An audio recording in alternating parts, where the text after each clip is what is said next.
आप सबका स्वागत है आपके अपने चैनल जीके बैंक में। अपनी आज की इस वीडियो में हम BSDLA 137 के एक इम्पोर्टेंट टॉपिक को डिस्कस करने जा रहे हैं, जो कि आपके प्रीवियस ईयर में पूछा गया है, कई बार रिपीट भी हुआ है। वो है संचार माध्यम का महत्व।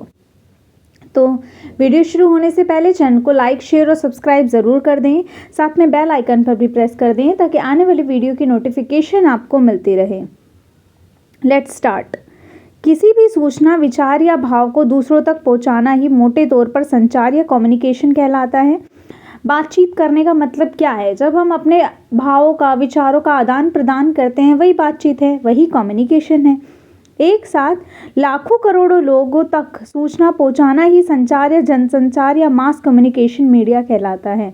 जैसे कि देखो, संचार माध्यम दो तरीके के हो सकते हैं। एक मुद्रित हो सकता है, एक इलेक्ट्रॉनिक हो सकता है। मुद्रित में क्या होता है? लिखे हुए रूप में जो चीज़ें होती हैं, जैसे कि अपने समाचार पत्र हो गए, वो क्या है? मुद्रित है। समाचार पत्र कितने लोग पढ़ते हैं? एक बार में कितने सारे लोगों को वो सूचना पहुंचा सकते हैं। ऐसे ही बुक्स हो गई, पुस्तकें, कितने सारे लोग पढ़ सकते हैं उनको। पत्रिकाएं हो गई, ये सब हमारे मुद्रित में आते हैं। और इलेक्ट्रॉनिक में आप अपना दूरदर्शन देख सकते हैं, इंटरनेट ले सकते हैं, ईमेल्स हैं, सोशल मीडिया है, ये सब चीज़ें क्या है? मुद्रित है। तो मानव सभ्यता के विकास में संचार बहुत महत्वपूर्ण भूमिका निभाता है। वैसे तो सभ्यता के विकास के साथ ही मनुष्य किसी न किसी रूप में संचार करता ही रहता है। पहले शुरुआत में तार पत्र हुआ करते थे, कबूतर के ज़रिए चिट्ठियाँ भेजी जाती थी। फिर अब मोबाइल फ़ोन्स आ गए हैं, अब मैसेज होते हैं, कॉल्स होती हैं। तो अपना ये संचार चलता ही रहा है शुरू से लेकर अभी तक, जब से मानव की उत्पत्ति हुई है। जब आज की तरह टेलीफोन, इंटरनेट आदि सुविधाएं नहीं थी, तब लोग चिट्ठी लिखकर अपना हाल समाचार लोगों तक पहुंचाते थे और दूसरों का समाचार जानते भी थे।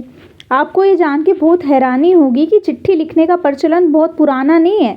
जब डाक व्यवस्था नहीं थी, तब लोग संदेश भेजने वाले संवादिया क्या कहते थे? वो एक इंसान होता था, उसको अपना जो भी संदेश भेजना होता था उसे बता देते थे, और जहाँ भेजना होता था बोल देते थे। वो वहाँ जाके उसकी जो भी बात होती थी वो उस व्यक्ति को बता देता था। तो उसको संवादिया कहते थे। के माध्यम से एक गांव से दूसरे गांव तक संदेश भेजते थे। किसके माध्यम से? संवादिया के माध्यम से। पुराने समय में राजा के हरकारे पैदल या घोड़े की सवारी करते हुए राजा के संदेश राजधानी से दूसरी जगहों पर ले जाते थे और वहां से लेके आते थे संदेश। आपने ये कई कहानियों में सुना होगा कि कबूतरों के जरिए भी संदेश भेजे जाते थे। यह व्यवस्था बाद में एक सरकारी विभाग, डाक विभाग बनाकर सबके लिए सुलभ कर दी गई थी। अब हर कोई एक निश्चित शुल्क देकर अपना संदेश एक स्थान से दूसरे स्थान तक आसानी से भेज सकता है। अब तो डाक व्यवस्था में इतनी आधुनिक उपकरणों का इस्तेमाल किया जाने लगा है कि संदेश तार के जरिए पलक झपकते ही एक स्थान से दूसरे स्थान चला जाता है। आप व्हाट्सअप ले लो, ऐप भी ले लो, और इसके अलावा भी बहुत सारी सोशल मीडियाज़ हैं, सोशल साइट है, जहाँ बस एक बार आपको मैसेज करना है, देन सेंड करना है, और एक बार में न जाने कितने लोगों तक हमारा संदेश पहुँच जाता है। क्या आप जानते हैं कि तार जिस मशीन से भेजा जाता है उसका ही विकसित रूप टेलीप्रिंटर कहा जाता है, उसके विकसित रूप को। इसके अलावा फैक्स, ईमेल के जरिए पलक झपकते ही सूचनाओं का आदान प्रदान किया जा सकता है। इन उपकरणों के आ जाने से सिर्फ डाक प्रणाली ही नहीं, बल्कि संचार माध्यमों को सूचनाएं इकट्ठी करने और प्रसारित करने में काफ़ी सुविधा हो गई है। इन उपकरणों के बारे में हम पहले पढ़ चुके हैं, पहले आप जानते ही हैं। इससे पहले कि टॉपिक्स में आपने देखा है क्या क्या उपकरण होते हैं। संचार का अर्थ सिर्फ व्यक्ति का अपना हाल समाचार दूसरों तक पहुंचाने तक ही सीमित नहीं होता। हर व्यक्ति अपने या अपने से संबंधियों को सूचनाएं जानने के अलावा देश दुनिया की खबरों के बारे में जानने के भी लोग इच्छुक होते हैं। तो मैं तो बहुत होती हूँ, जैसे कि न्यूज़ जानना, आज कहाँ पे क्या हुआ है, डॉलर रुपये का क्या हाल है, या फिर आज कौन से कानून बने हैं, ये सब एक मतलब अपने यही होता है कि जानने के इच्छुक होते हैं लोग। उसके आसपास क्या हो रहा है दुनिया में कहाँ क्या घटना घट रही है, सबकी जानकारी प्राप्त करना चाहिए। सूचनाओं की इसी भूख के चलते संचार माध्यमों का लगातार विकास और विस्तार होता गया। आज अमेरिका में राष्ट्रपति का चुनाव होता है या इराक में लड़ाई छिड़ती है तो हर किसी की निगाहें उस ओर लगी रहती है कि वहाँ क्या हो रहा है। वह हर पल की खबरें जानना चाहता है। तो अगर ऑस्ट्रेलिया में क्रिकेट मैच हो रहा है तो आपकी जिज्ञासा लगातार बनी रहती है कि किस टीम की क्या स्थिति चल रही है, कौन आगे चल रहा है, कौन हारने वाला है, किसने चौका मारा, किसने छक्का मारा। तो इस तरह तो लोग व्यवसाय या किसी व्यापार से जुड़े हैं या शिक्षा संबंधी जानकारी चाहते हैं। उनके लिए भी हर पल बाजार में वस्तुओं की कीमतें और शेयर बाजार के उतार चढ़ाव की खबरें जानना ज़रूरी होता है।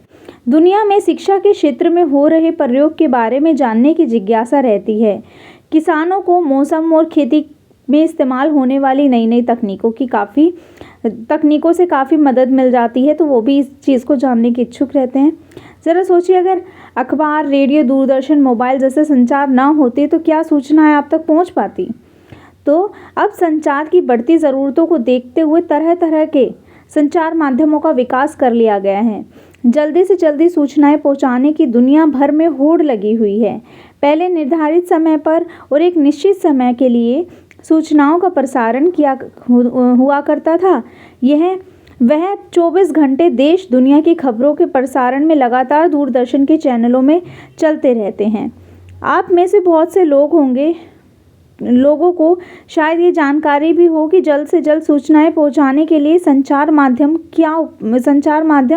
क्या उपाय करते हैं।